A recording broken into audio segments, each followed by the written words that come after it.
আল্লাহ তাআলা এই আয়াতে বলতেছে মুহাম্মদ সাল্লাল্লাহু আলাইহি ওয়াসাল্লাম তোমাদের ভিতরে কোনো ব্যক্তির পিতা নয়, বরং তিনি আল্লাহর রাসূল এবং শেষ নবী। ওয়া কানা আল্লাহু বিকুল্লি শাইইন আলিমা। আল্লাহ বলতেছেন আল্লাহ তাআলা সকল বিষয় জানেন। তাহলে যেই আল্লাহ ভালো জানেন তিনি বলতেছেন মুহাম্মদ সম্পর্কে আমি বলতেছি শোনো, আমি আল্লাহর ঘোষণা হলো আমার নবী তোমাদের ভিতরে কারো বাপ না, বরং আমার নবী হলো তোমাদের ভিতর থেকে কারো বাপ নয়, বরং আমি আল্লাহর রাসূল এবং শেষ নবী। তাহলে আপনারা বলেন আমাদের নবী আল্লাহ পাকের রাসূল, কথা ঠিক না ঠিক বলে? তাহলে আপনারা বলবেন হুজুর এটা তো মিলল না। আপনি বলতেছেন মুহাম্মদ সাল্লাল্লাহু আলাইহি ওয়াসাল্লাম আল্লাহ বলতেছেন বাপ না, কিন্তু আমরা জানি নবীর ছেলেও আছে মেয়েও আছে, ঠিক না? তাহলে বাপ না বলেন। এই জন্য ইন্নাল কোরআন ইউফাসসিরুহু জামান, পবিত্র কোরআন প্রত্যেকটা যুগের ব্যাখ্যা করে। বুঝবেন ভালো করে, কোরআনের অর্থ একরকম বাস্তব আরেক রকম। আল্লাহ বললেন আমার নবী কারো বাপ না, অথচ নবীর 4টা মেয়ে আছে, জানেন না? উম্মে কুলসুম, জয়নব, রোকেয়া, ফাতেমা। তাহলে এরা কারা?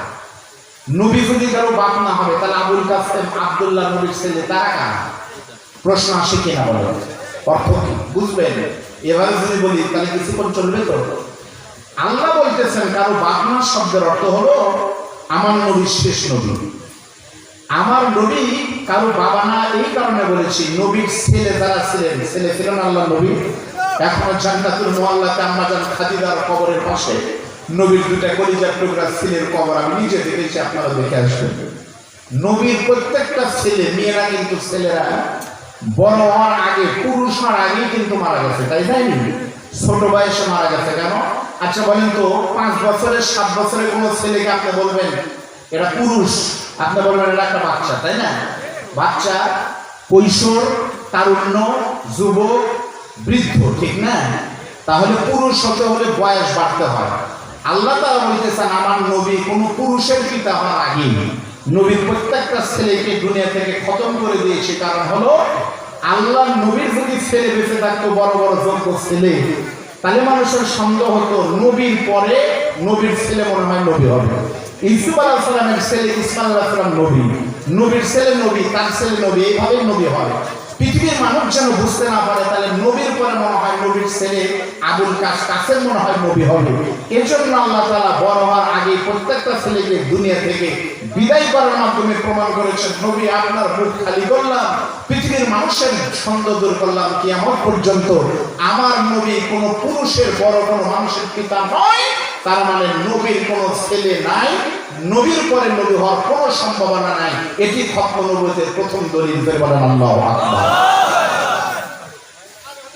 আমার বন্ধুগণ, 2 নম্বর আল্লাহ পাক বলেন নবীর পরে নবী নাই। ইয়া আইয়ুহাল্লাযীনা আমানু আতিউল্লাহা ওয়া আতিউর রাসূল ওয়া উলিল আমরি মিনকুম। বলেন সুবহানাল্লাহ। আল্লাহ পাক বলেন ও পৃথিবীর ঈমানদার, আমি আল্লাহ তোমাদেরকে বললাম তোমরা আল্লাহ পাকের সম্মান আনুগত্য করো এবং আল্লাহর রাসূলের আনুগত্য করো। আল্লাহ রাসূলের পরে ওয়া উলিল আমরি মিনকুম, তোমাদের ভিতর থেকে যারা উলিল আমর হবে তাদের আনুগত্য করো। করে বলেন সুবহানাল্লাহ। এটা খতমে নবুয়তের 2 নম্বর দলিল। আল্লাহ বললেন তোমরা আতিউল্লাহ, আল্লাহর আনুগত্য করো। আল্লাহর আনুগত্য আমরা করি না? নামাজ পড়তেছি, এটা কার আনুগত্য? আল্লাহ। দাঁড়িয়ে রেখেছি, এটা কার আনুগত্য? এটাও আল্লাহ না, এটা হলো রাসূলের সুন্নাত, রাসূলের দাড়ি আমারও দাড়ি। তাহলে আল্লাহরও করলাম, রাসূলের করলাম। অন্য নবীদের বেলা আল্লাহ বলেছেন নবীর পরে অমুক নবীর আনুগত্য করবে তোমরা, কিন্তু নবীর পরে এই আয়াত আল্লাহ তাআলা কোরআনে বলেননি, নবীর পরে আরেক নবীর নাম বলেননি, বরং নবীর পরে বলেছে রাসূলের আনুগত্যের পরে তোমরা উলিল আমরের আনুগত্য করো। এই আয়াতের মাধ্যমে আবারও প্রমাণ হয় সূরা নিসার 59 নম্বর আয়াত যে নবীর পরে উলিল আমরের কথা বলার মাধ্যমে প্রমাণিত হয়েছে, কারণ নবীর পরে কোনো নবী আসবে না। সুতরাং খতমে নবুয়তের রাস্তা ক্লিয়ার, নবীর পরে কোনো নবী নাই। যাই বলবে নবীর পরে নবী আছে তারা কাফের কাফের কাফের করে বলেন কথা ঠিক না?